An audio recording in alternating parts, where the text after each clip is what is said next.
आपल्या पोटाला मुलगा मुलगी जन्माला आली की नवरा बायको बसून काय विचार करतात की माझ्या पोराला मी डॉक्टर बनवेल, इंजिनियर बनवेल, UPSC ला टाकेल, MPSC ला टाकेल.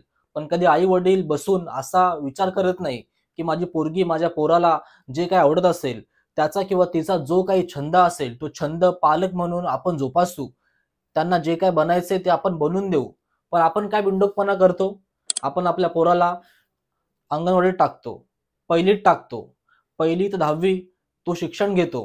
हे जे महत्वाचे बालपणीचे वय आहेत, त्या वयामध्ये आपण आपल्या पोराची दुसऱ्याच्या पोरासोबत तुलना करतो. जेव्हा तुम्ही शाळेमध्ये पालक मीटिंगला जाता, शिक्षक तुम्हाला सांगतात की तुमचा पोरगा एकटा बसलेला असतो, त्याचा अभ्यासात लक्ष नाहीये, कुणाशी नीट बोलत नाही.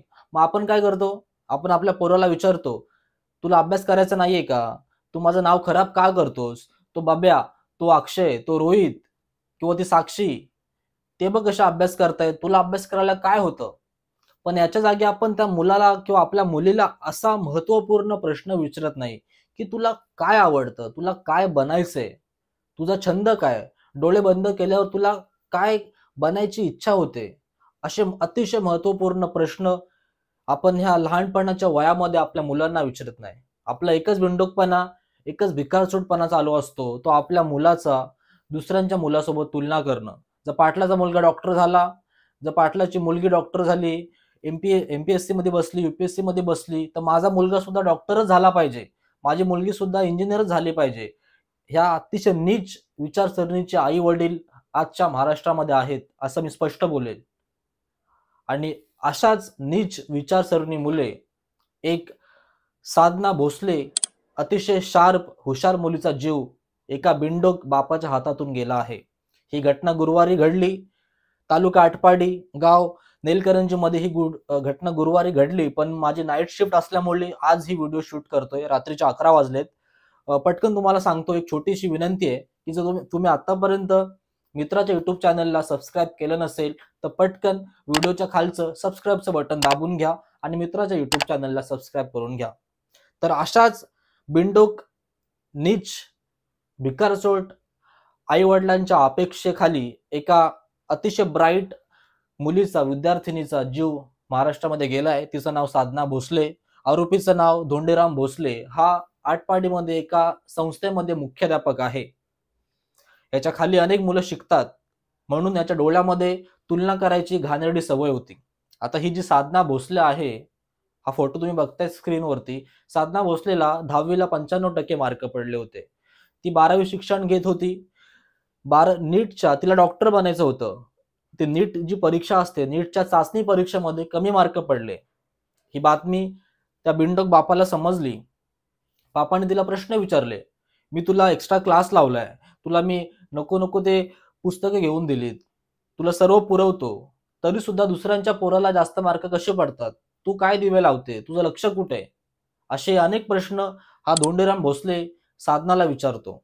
साधनाचं आपल्या बापावरती प्रेम असतं. असे हसता हसता ती आपल्या वडिलांना बोलते, पप्पा, तुम्हाला सुद्धा कमी मार्क पडले होते, तुम्ही कुठे कलेक्टर झालात? आणि फक्त ह्याच गोष्टीचा त्या धोंडीराम भोसलेला राग येतो. त्याचा वनवा पेटून उठतो आणि तो लाकडाच्या खुंट्याने आपल्या पोरीला म्हणजे साधनाला जीव जाऊसपर्यंत मारतो. ही घटना गुरुवारी घडली. ती बिचारी तिचा जीव बेडवरती सोडते. दुसऱ्या दिवशी शनिवारी हा बिंडोक माणूस आपल्या शाळेमध्ये योग दिवस साजरा करायला जातो. योग दिवस साजरा करून घरी येतो. आपल्या पोरीला बेडवरती पडलेलं बघतो. त्याला वाटतं की आपली पोरगी आजारी आहे.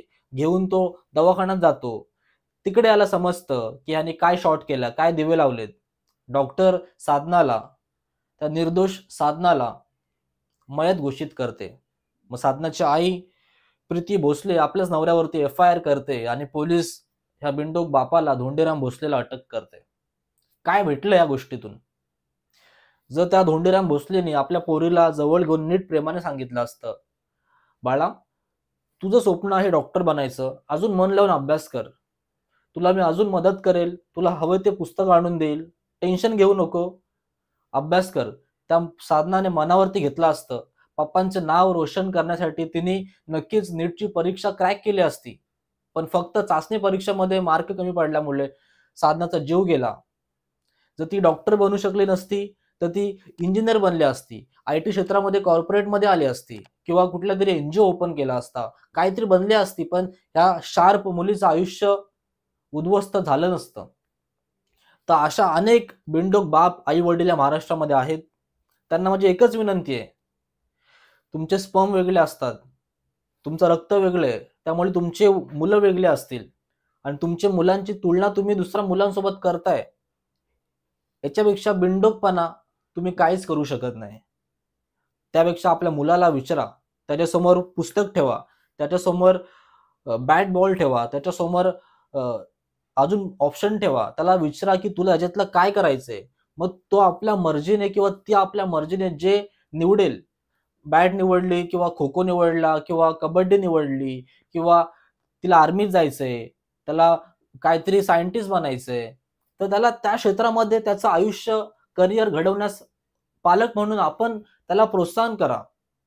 तुमचं लक्ष फक्त डॉक्टर, इंजिनियर, UPSC, MPSC, माझा पोरगा क्लिनिक टाकेल, माझा पोरगा MPSC बनेल, UPSC मध्ये पास करेल, IPS बनेल, IAS बनेल. अरे हे सर्व सोडून सुद्धा खूप ऑप्शन आहेत. ह्या ह्या जगामध्ये तुम्हाला स्पष्ट सांगतो, शिक्षण तर महत्वाचं आहे, पण शिक्षण हे अशा लोकांसाठी जे एकदम वरच्या लेव्हलचे आहेत, एकदम शार्प आहेत. पण जे जे मुलं त्यांचं शिक्षणामध्ये त्यांना मन लागत नाही, अशी मुलं अनेक गोष्टींमध्ये आपलं आयुष्य घडवू शकतात. कंटेंट क्रिएशन आहे, स्पोर्ट्स आहे, नंतर खेळ आहे. अनेक गोष्टींमध्ये आपलं आयुष्य घडू शकतात. त्यामुळे पालक म्हणून तुम्ही त्यांच्यावरती दबाव टाकू नका, की तू कलेक्टरच बन, तू डॉक्टरच बन. या धोंडीराम भोसलेला अक्कल मुख्याध्यापक आहेस तू, तुला समजलं पाहिजे होतं, की तुझ्या मार्गदर्शनाखाली किती तुझ्या शाळेतील विद्यार्थी डॉक्टर बनलेत, किती तालुक्यातील विद्यार्थी तुला तुझा आदर्श मानतात. तर कोण मानत नसेलच, कारण तुझं थोबाड बघून तर असं वाटते की तू एकदम बिनडोक माणूस आहेस. पण तुझी मुलगी अतिशय हुशार होती. आता तू जेलमध्ये बसून शिक्षा भोगशील, तेव्हा तुला वाटेल की मी माझ्या पोरीला जर प्रेमाने समजून सांगितलं असतं, तर आता ही वेळ आली नसती. तर शेवटी एवढंच सांगेल महाराष्ट्रातील पालकांना, की आपल्या पोराला, पोरीला जवळ घ्या. त्यांना विचारा की तुला काय आवडतं? तो जे निवडेल त्याला त्याच क्षेत्रामध्ये आपलं करिअर बनवू द्या. त्याच्यावरती UPSC, MPSC, डॉक्टर, इंजिनिअरचा दबाव टाकू नका. एवढंच सांगेल. कृपा करून हा बिनडोकपणा थांबवा आणि आपल्या मुलाची जेव्हा तुम्ही तुलना करता, तेव्हा तुम्ही कुठल्या लेव्हलला होतात बालपणामध्ये, कुठं तुम्ही माती खात होतात, कुठं तुम्ही अ, नदीवरती जात होतात, कुठं तुम्ही घर खेळत होतात, हे सर्व आठवा आणि तेच दिवस तुमच्या पोरांना सुद्धा जगू द्या. बालपणामध्ये डॉक्टर, MPSC, UPSCचा दबाव आपल्या मुलांवरती टाकू नका. त्याला त्यांचा छंद जोपासू द्या. त्यांना त्यांचा छंद पाळू द्या. एवढीच विनंती तुमच्यासोबत करेल. शेवटीला माझ्या सर्व व्ह्यूअर्स तर्फे, माझ्या सर्व सबस्क्रायबर तर्फे, साधना भोसले ह्या निर्दोष बाळाचा मृत्यू झाला. देवाकडे एकच प्रार्थना करेल की साधना भोसलेच्या आयुष्याला, आत्म्याला शांती लाभो.